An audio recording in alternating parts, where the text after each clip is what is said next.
বলে ইয়া রাসূলুল্লাহ, ইয়া হাবিবাল্লাহ, আমরা 100 প্রকার ফুল হোক, 10 প্রকারের ফুল হোক, সমস্ত ফুল থেকে ঘ্রাণ লাভ করে যখন একসাথে আমরা রাখি, রাখার পরে আপনার রাসূলের উপরে দরুদ শরীফ পড়ি, পড়া মাত্র এটা মধু হয়ে যায়। জোরে বলেন সুবহানাল্লাহ, বলেন আল্লাহু আকবার, আরো জোরে বলুন আল্লাহু আকবার।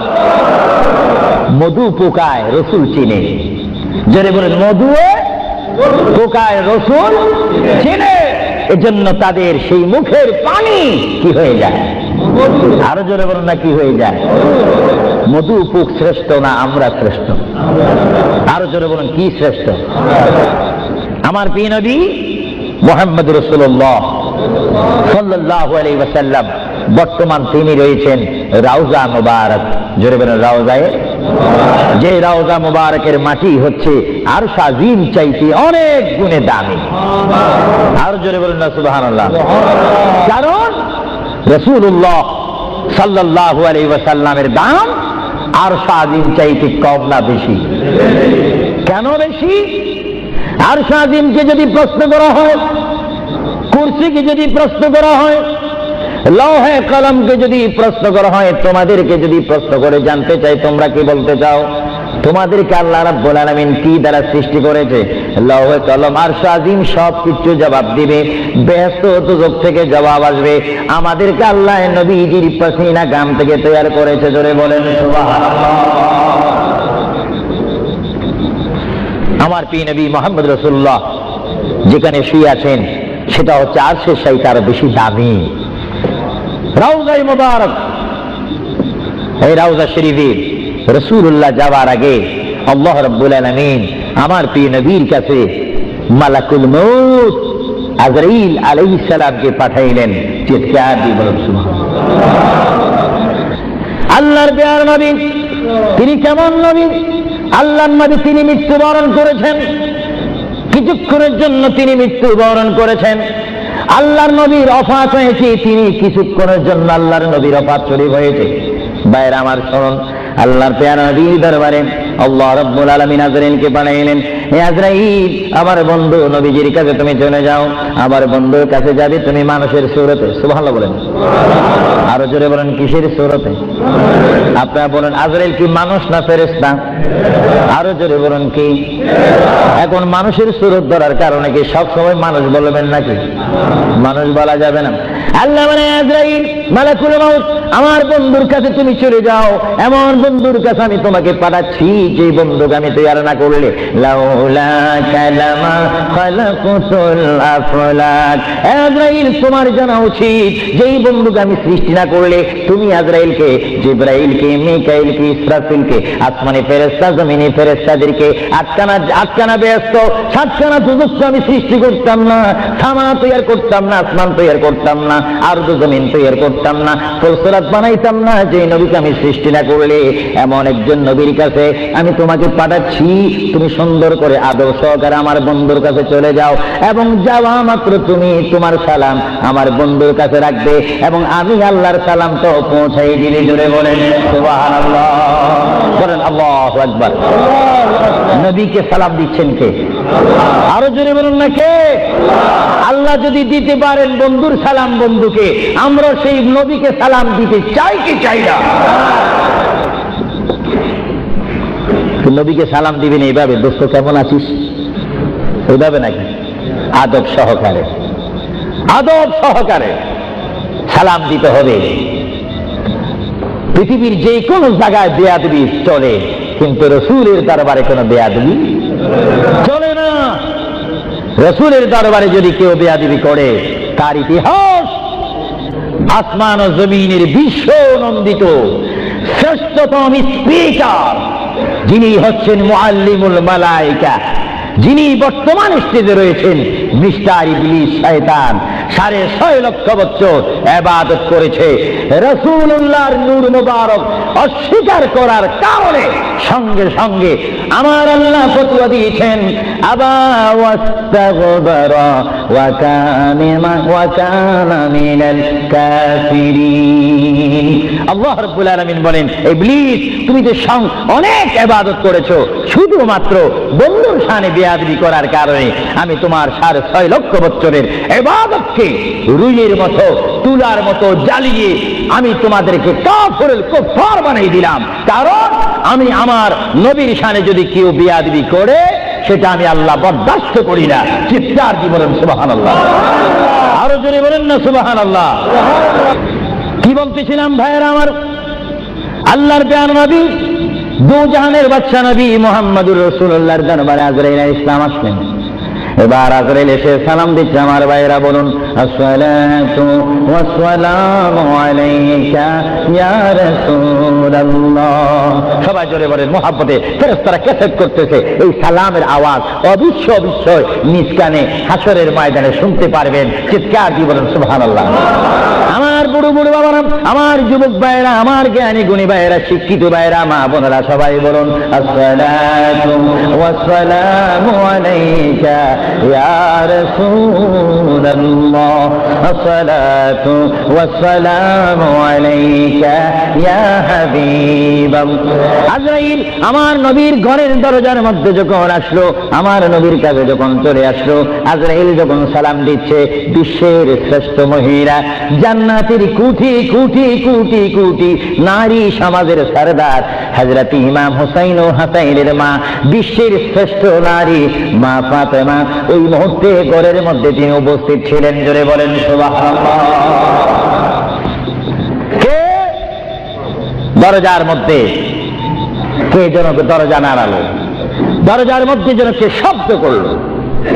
মা ফাতেমা কিছুক্ষণ বলে, দরজার ভিতর থেকে ঘর থেকে আল্লাহর নবীর সামনে তিনি বসান। মা ফাতেমা হঠাৎ করে ডাক দিলেন, কে ঘরের দরজার মধ্যে দরজা নাড়াচাড়া করতেছেন? কে আপনি? কে মানান? বাইর থেকে জবাব দিচ্ছি, আনা মালাকুল মউত, আনা আজরাইল। এই কথা বলার পরে মা ফাতেমা চোখের পানি ছেড়ে দিলেন।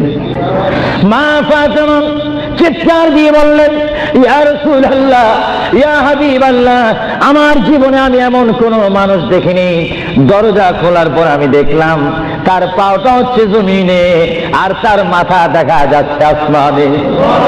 ইয়া রাসূলুল্লাহ, এমন একটি ভয়ঙ্কর মানুষ আমার জীবনে আমি দেখিনি। আল্লাহর নবী চক্ষু মোবারকের পানি মোবারক ছেড়ে বলে, মা, ও মা, তুমি দেরি করো না, দরজা খুলে দাও, আল্লাহর মেহমান আমার দরবারে এসেছে, মেহমানকে বসতে জায়গা দাও।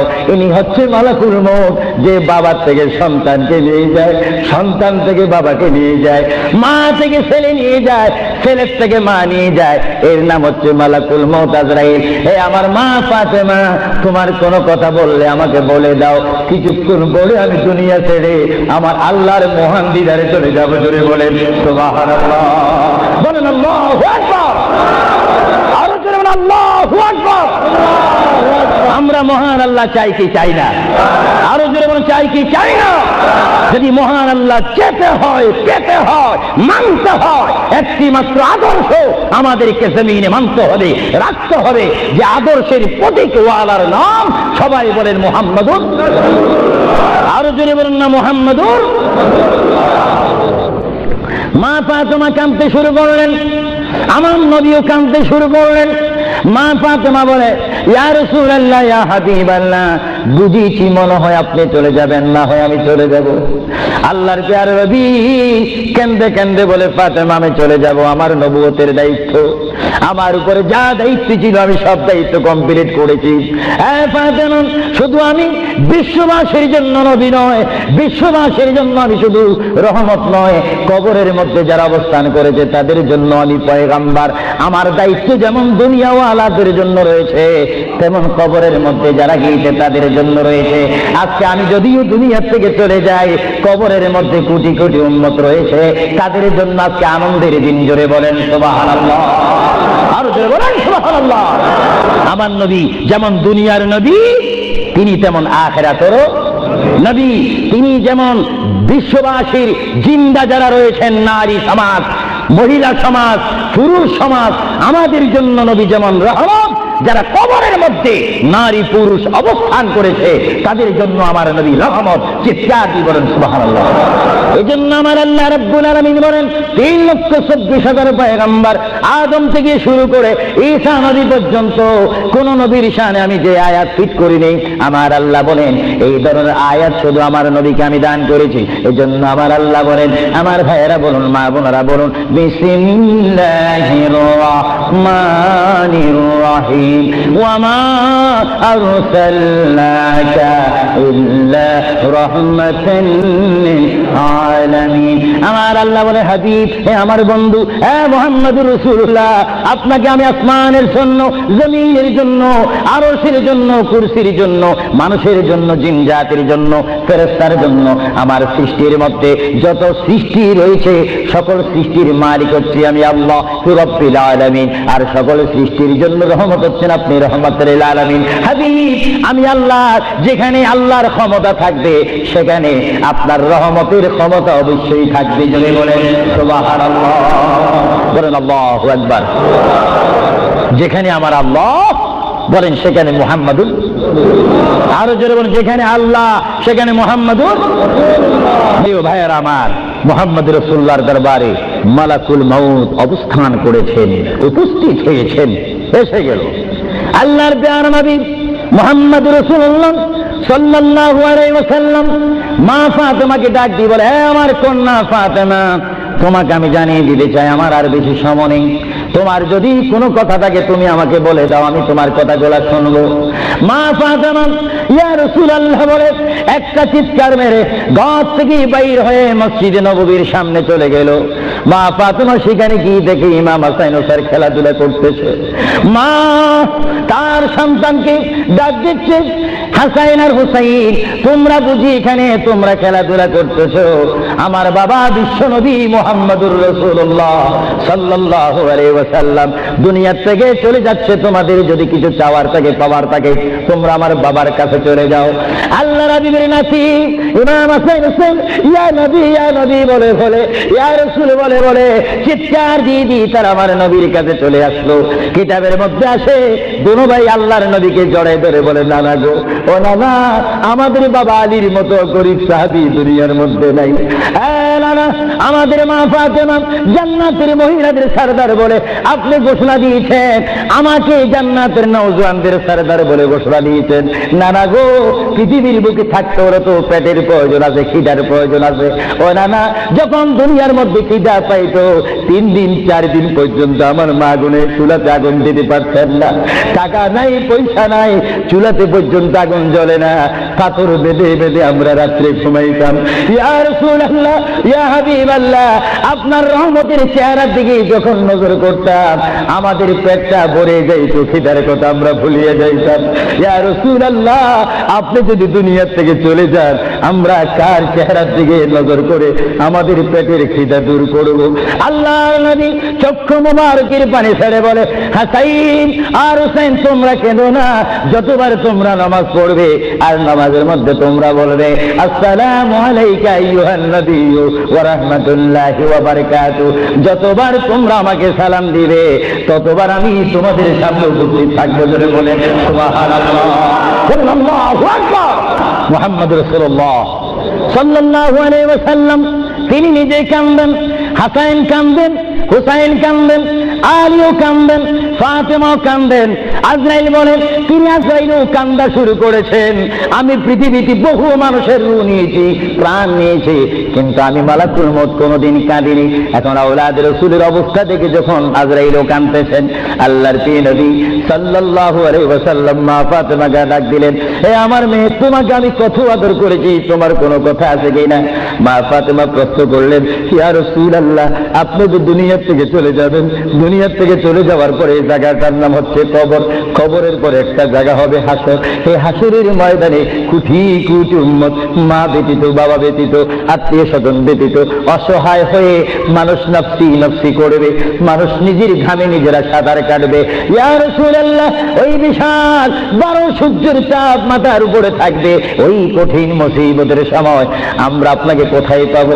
আল্লাহর নবী কেঁদে কেঁদে বলেন, এ ফাতেমা, ফাতেমা, আমি তোমাকে জানাই দিলাম হাসরের ময়দানে তোমরা আমাকে একটি জায়গায় পাবে, যে জায়গার নাম হচ্ছে মিজান, যেখানে আমার উম্মতের নেক এবং বদি ওজন হবে। ওইখানে আমি নবী দাঁড়িয়ে থাকবো, আমার উম্মতকে যেন ফেরেশতারা জাহান্নামে নিতে না পারে। জোরে বলে সুবহানাল্লাহ। আল্লাহর পেয়ারা নবী কেন্দে কেন্দে বলেন, ফাতেমা আমাকে তুমি মিজান পাল্লাতে পাবে। আর ফাতেমা প্রশ্ন করলেন, ইয়া রাসূলুল্লাহ, যদি মিজানে যদি আপনাকে না পাই? আল্লাহর নবী কেঁদে কেঁদে বলেন, আমাকে তোমরা জাহান্নামের দরজার মধ্যে পাবে। ইয়া রাসূলুল্লাহ, সেখানে যদি না পাই ফুলসরাতের গোড়ার মধ্যে পাবে। ইয়া রাসূলুল্লাহ, সেইখানে যদি না পাই হাউজে কাউসারের কিনারায় পাবে। মা ফাতেমা কেঁদে কেঁদে বলেন, বাবা গো ইয়া রাসূলুল্লাহ, এতে টাইমে যদি চারটি জায়গার মধ্যে যদি আপনার উম্মত মুসিবতের মধ্যে পড়ে যায়, আপনার একা পক্ষে কিভাবে সম্ভব হবে তাদেরকে রক্ষা করার জন্য? আল্লাহ নবী চোখের পানি ছেড়ে বলে, ফাতেমা তুমি আমাকে এতক্ষণ চিনতে পারো নাই গো ফাতেমা, তুমি জগতের বাবার মতো আমাকে বাবা মনে করো না। ফাতেমা, আকাশে যখন বৃষ্টি হয়, ওই বৃষ্টি পড়ার আগে আকাশে বিজলি মারে ঝিলিক মিলিক করে। ফাতেমা, আমার উম্মত গুনাহগারকে আমি রক্ষা করার জন্য বৃষ্টির মতো হাসরের ময়দানে দৌড়াদৌড়ি করব, একটা উম্মত তো আমি জাহান্নামে যাইতে দেব না। জোরে বলেন সুবহানাল্লাহ। আল্লাহর প্রিয় নবী, দো জাহানের বাচ্চা নবী মুহাম্মাদুর রাসূলুল্লাহ সাল্লাল্লাহু আলাইহি ওয়াসাল্লাম, তিনি কেমন নবী? আল্লাহর প্রিয় নবী, দো জাহানের বাচ্চা নবী কে? তিনি ফাতেমার সাথে এই কথাগুলো বললেন। এই জন্য আমার ভাইয়েরা, যারা জ্ঞানী গুণী ভাইয়েরা রয়েছেন, জীবন পেয়েছি, জীবনটা পাওয়ার আগে মায়ের পেটের মধ্যে ছিলাম, মায়ের পেটে আসার আগে আমরা রুহ জগতের মধ্যে ছিলাম, রুহ জগতে আসার আগে আমরা কুদরতের মধ্যে ছিলাম। ভাইয়েরা আমার, প্রথম ছিলাম কুদরতের মধ্যে, তারপর আমি আপনি এসেছি আলমে আরওয়াহ রুহ জগতের মধ্যে, তারপরে বাবা এবং মায়ের মাধ্যমে আমরা এসেছি মায়ের পেটের মধ্যে। মার পেটকে আমরা বিশাল পৃথিবী মনে করেছিলাম, মায়ের পেট থেকে আমরা আসলাম ধরার বুকে জমিনের মধ্যে, আবার জমিন থেকে আমরা চলে যাব কবরের মধ্যে, কবরের মধ্য থেকে আমরা উঠবো হাসরের ময়দানে। হাসরের ময়দান কঠিন ময়দান হবে, যেই ময়দান নাম হাসরের ময়দান, যে ময়দানে 12টি সূর্যের তাপ এক মরম হাতের উপরে থাকবে। নিজেরা নিজের গামী সাঁতার করবেন, ইয়া নাফসি বলে বলে আমরা চিৎকার মারবো সেই হাসরের ময়দানে, কঠিন মুসিবতের ময়দানে 50,000 বছর আপনাকে আমাকে অবস্থান করতে হবে। আর সেই কঠিন হাসরের ময়দানে আমার নবী নিজেই হাদিস শরীফের মধ্যে বলেন, শাফাআতি লিআহলিল কাবাইর মিন উম্মতি। আল্লাহর প্যারা নবী হাদিস শরীফের মধ্যে বলেন, ওই ধরনের ওই শ্রেণীর উম্মতের জন্য আমার সুপারিশের দরজা খোলা থাকবে, যেই সমস্ত উম্মত আল্লাহর জমিনে গুনাহ করেছে, গুনাহ করার পরে আমার আল্লাহ ক্ষমা করে নেই, বন্দা কাঁদার মতো কেঁদেছে, তারপর আল্লাহর দয়া হয়নি, ওই হাসরের ময়দানে উম্মতের চেহারা দেখে দেখে আমি নবী তাদের ডাইন হাত ধরে ধরে আমি সুপারিশ করে করে আমার মহান আল্লাহর গোসাকে পানি করে আমার উম্মত গুলিকে আমি জান্নাতে পৌঁছাই দেব। জোরে বলেন সুবহানাল্লাহ। বলেন ইয়া রাসূলুল্লাহ। আরো জোরে বলেন না ইয়া রাসূলুল্লাহ। নবী বলেন, শাফাআতি লিআহলিল কাবাইর মিন উম্মতি, আমার গুনাহগার উম্মত যাদের অন্তরে আমার প্রেম ভালোবাসা রয়েছে, আমি রাসূল পাখির মতো উড়িয়ে উড়িয়ে হাসরের ময়দানে আমার উম্মতগুলিকে আমি ডান হাতে ধরে ফুলসিরাত না দেখে মতো তাদেরকে আমি জান্নাতে পৌঁছাই দেব। বলেন না সুবহানাল্লাহ। এই ক্ষমতা রাসূলুল্লাহকে দিয়েছেন কে? আরো জোরে বলুন কে? এবার আমার নবী মালাকুল মউত আজরাইলকে ডাক দিলেন, মালাকুল মউত আজরাইল, তুমি তোমার কাজ করতে পারো। আজরাইল ইসলাম বলে, ইয়া রাসূলুল্লাহ, দেখেন আমার নবীর মউত কি রকম। আজকে অনেকে বলেন নবীর মরে গিয়েছে, ভালো কথা তারা জানেন না বলে এই কথা বলেন। আমি ভাই ফিতনা চাই না, ঝগড়া চাই না, কাটাকাটি চাই না, কিন্তু কেউ যদি কাউকে গালি দেয়, কিন্তু গালির যদি কিছু জবাব দেওয়া না হয়, তাহলে গালিটা সত্য হয়ে যায়। এর জন্য মাঝে মাঝে আমি কিছু বলি, কিন্তু ঝগড়া করা আমাদের ইসলামের দায়িত্ব নয়। আমাদের ইসলামিক দায়িত্ব হচ্ছে কু আনফুসাকুম ওয়া আহলিকুম নারা। আল্লাহ বলে, বান্দারে তুমি নিজেই জাহান্নামের আগুন থেকে বাঁচো, তোমার আহলকে, তোমার জাতিকে, তোমার দেশকে বাঁচাও। তুমি নিজেই জাহান্নামের আগুন পছন্দ করো না, কেউ যাক সেটাও পছন্দ করো না, নিজেও জাহান্নাম থেকে মুক্তি দিয়ে জান্নাত অবস্থান করো, অপরকেও জান্নাতে যাওয়ার দাওয়াত দিয়ে দাও। জোরে বলেন সুবহানাল্লাহ। হ্যাঁ ভাইরা আমার, আল্লাহ রাব্বুল আলামিনের প্রিয় নবী মুহাম্মদুর রাসূলুল্লাহ সাল্লাল্লাহু আলাইহি ওয়াসাল্লাম আজরাইলকে বললেন, আজরাইল এবার তোমার কাজ তুমি করো। আজরাইল বলে, হুজুর আমি ততক্ষণ পর্যন্ত কাজ করবো না যতক্ষণ পর্যন্ত আপনি ইজাজত না দিবেন। সুবহানাল্লাহ। কি চাচ্ছেন? ইজাজত, হুকুম চাচ্ছেন। হুজুর আপনি যদি হুকুম না করেন আপনার প্রান্তি নেওয়ার ক্ষমতা আমার নেই। মহান আল্লাহ রাব্বুল আলামিন আমাকে আপনার দরবারের আদব শিক্ষা দিয়েছে, আপনাকে যদি কবরে যেতে হয় আর সেখান থেকে যদি হাসর উঠতে হয় অবশ্যই আমি যেন আপনার থেকে হুকুম নিই, এজাজত নিই। যদি হুকুম এজাজত না নিয়ে যদি প্রাণটা নিয়ে যায় তাহলে আমার ক্ষমতা আল্লাহ চিনিয়ে নেবেন। চিৎকার দিয়ে বলেন সুবহানাল্লাহ। আল্লাহর প্রিয় নবী চক্ষু মোবারকের পানি মোবারক ছাড়লেন। আমার পৃথিবীর কোন মানুষ ঈমান নিয়ে মরে যদি তার মুখে কলমা থাকে, জোরে বলেন কি থাকে? কলমাটা আপনারা সবাই বলেন লা ইলাহা ইল্লাল্লাহ, জোরে লা ইলাহা লা ইলাহা ইল্লাল্লাহু মুহাম্মাদুর রাসূলুল্লাহ। ঈমানের চাইলে যেমন আল্লাহর নাম আপনার মুখে আসতে হবে, পুরুষ বলেন আর মা বোনেরা বলেন প্রত্যেকের মুখে যেমন মৃত্যুর টাইমে আল্লাহর নাম আসতে হবে তেমনি ভাবে সঙ্গে সঙ্গে নবীর নামও আসতে হবে কি হবে না? নবীর নাম বাদ দিয়ে কলমা পড়া হবে না। আল্লাহর প্রিয় নবী দুজানের বাচ্চা নবী, তিনি ইন্তেকাল, তার মৃত্যু হবে, তিনি দুনিয়ার থেকে চলে যাচ্ছেন। তিনি কোন কলমা পড়েছেন? আল্লাহর প্রিয় নবী দুনিয়ার থেকে চলে যাওয়ার টাইমে তিনি এই কলমা পড়েছেন, এই কথা বলেছেন। আমার ভাইয়েরা বলেন রব্বি হাবিলি উম্মতি, রব্বি হাবিলি উম্মতি। আল্লাহ আমি এখন পৃথিবীর থেকে চলে যাব, যাওয়ার টাইমও তোমাকে ডাক দিচ্ছি রব্বি, হে আমার রব, রব্বি হে আমার আল্লাহ, হাবিলি উম্মতি, তোমার কাছে আর কিছু চাই না, আমার উম্মতগুলোকে মাফ করে আমাকে দিয়ে দাও। জোরে বলেন সুবহানাল্লাহ, বলেন আল্লাহু আকবার। কিন্তু মানুষ যখন কবরে যায় কলমা পড়তে হয় কি হয় না? ঈমান। কিন্তু আমার নবী যদি আমাদের মতো মানুষ হয়ে থাকেন তিনি কাল কলমা পড়ে কবরে গিয়েছেন। প্রশ্ন বুঝতে কোনো কষ্ট হয়? আমরা তো কলমা পড়ি কোথায় যেতে চাই? কবর। জোরে বলুন আমরা কি পড়তে হবে? কলমা শরীফ পড়ে অবশ্যই আমাদেরকে যেতে হবে কোথায়? কবরে। কিন্তু আমার নবী যদি আমাদের মতো মানুষ হয়ে থাকেন তাহলে মুহাম্মদ রাসূলুল্লাহ কি তার কলমা পড়ে তিনি কবরে গিয়েছেন? আল্লাহর নবীর কলমা ছিল লা ইলাহা ইল্লাল্লাহ ইন্নী রাসূলুল্লাহ। চিৎকার দিয়ে বলেন সুবহানাল্লাহ। আল্লাহর নবী বলেছেন লা ইলাহা ইল্লাল্লাহ, আল্লাহ ছাড়া কোনো মাবুদ নাই, ইন্নী রাসূলুল্লাহ, নিশ্চয় নিশ্চয় আমি আল্লাহর রাসূল। জোরে বলেন সুবহানাল্লাহ। ওই জন্য সমাজে রয়েছে নিজে যাকে বড় বলে বড় সেই নয়, বলেন নিজে যাকে বড় বলে বড় সেই নয়, দশে যাকে বড় বলে বড় সেই হয়। আল্লাহর নবী বলে তোমরা যদি নিজকে নিজে বড় বলো তোমরা বড় হবে না, কিন্তু আমার বেলায় এটা ব্যতিক্রম। আমি নিজকে নিজে বলতেছি ইন্নী রাসূলুল্লাহ, আমি আল্লাহ রাসূল। আমাকে যারা মানবে তারা সাহাবী জান্নাতি, আমাকে যারা মানবে না তারা বেদিন, তারা জাহান্নামী। জোরে বলেন সুবহানাল্লাহ।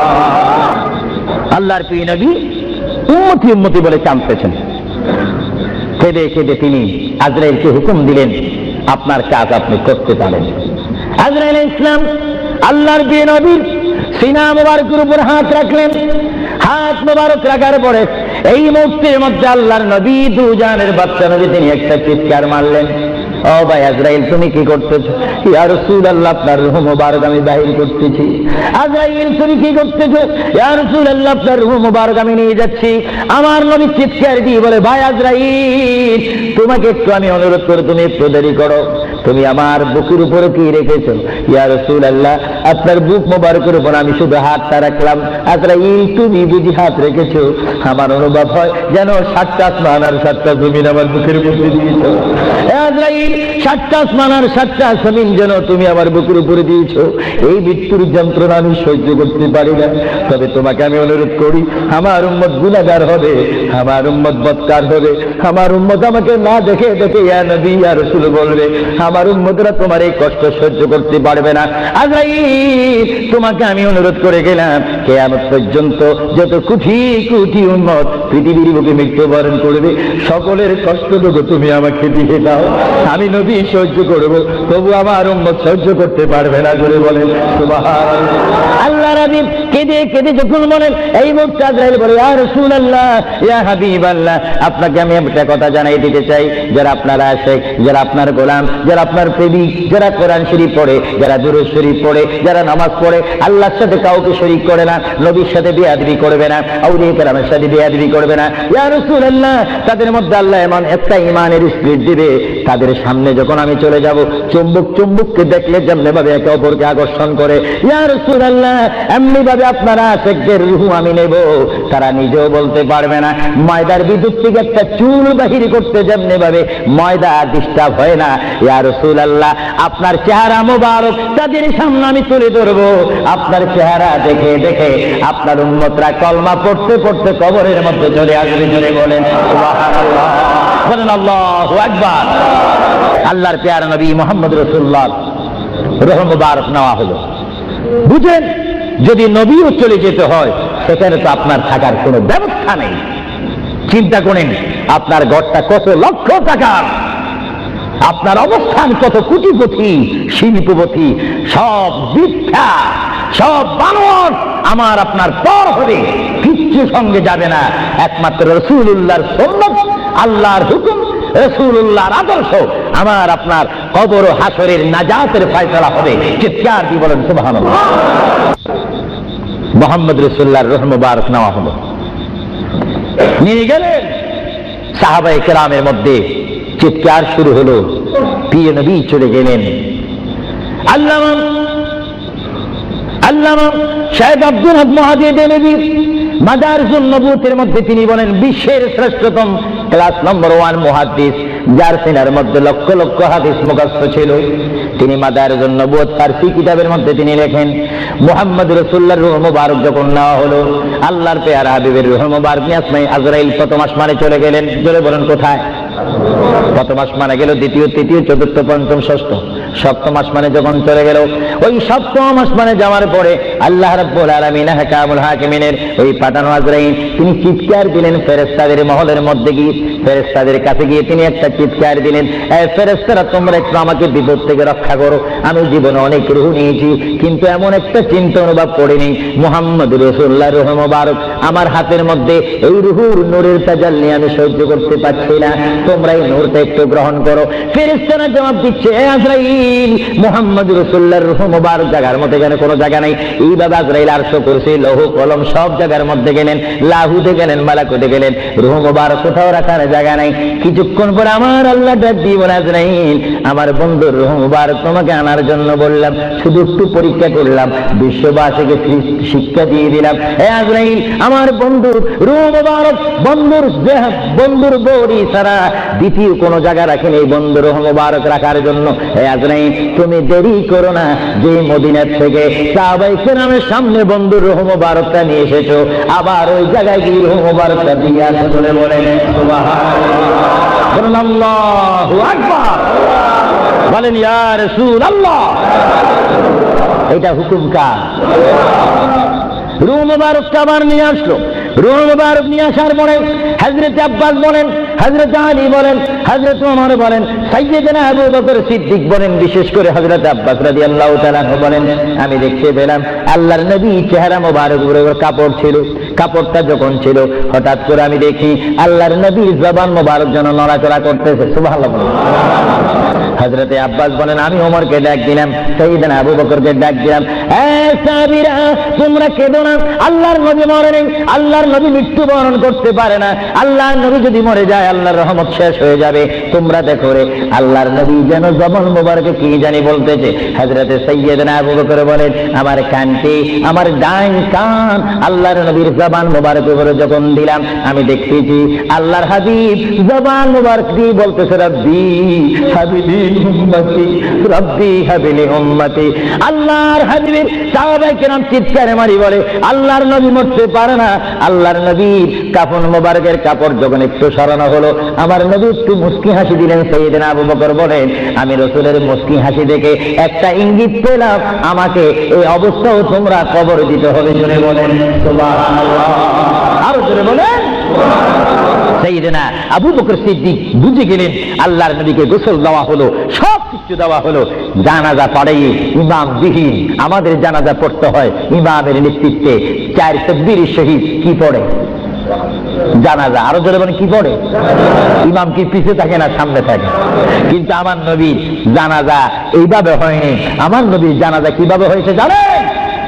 কুররাতুল ওয়াইজিন দুররাতুন নাসিহিন কিতাবের নাম বলে দিচ্ছি মাআরিজুন নবুওয়াত, কিতাবের নাম বলে দিচ্ছি মাকামে নবুওয়াত, শাওয়াহিদুন নবুওয়াত। এই কিতাবখানা লেখা হয়েছে আজ থেকে প্রায় 850 বছর পূর্বে। আল্লামা আব্দুর রহমান নুরউদ্দিন জামি রাহমাতুল্লাহ আলাইহি কিতাবের মধ্যে উল্লেখ করেন, মুহাম্মদুর রাসূলুল্লাহ সাল্লাল্লাহু আলাইহি ওয়াসাল্লাম এমন একজন পয়গম্বর যার মৃত্যু এমন একটা মৃত্যু হয়েছে, যিনি কবর শরীফে যাওয়ার আগে তার নামাজে জানাজা পড়েছেন।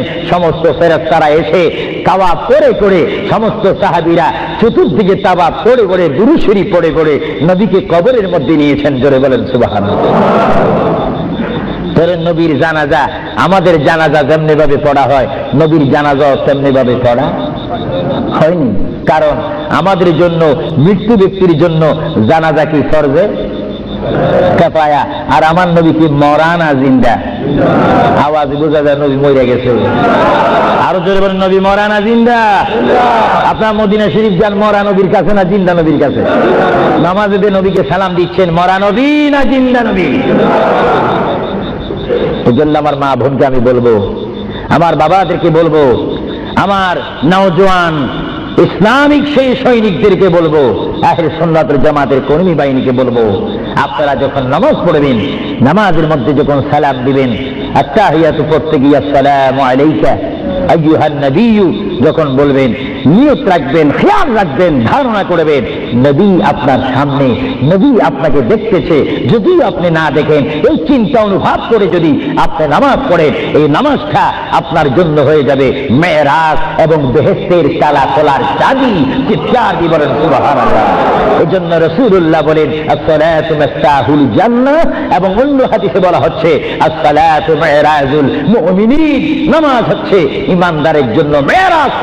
কাদের জন্য মেরাজ? যারা নবী ওয়ালা হয়ে, নবীকে মহব্বত করে, আল্লাহর ভয়ে নামাজ পড়বে, সে নারী হোক আর পুরুষ হোক, তার জন্য এই নামাজটা জান্নাতের দরজা খোলার চাবি হয়ে গেল। চিৎকার দিয়ে বলেন সুবহানাল্লাহ।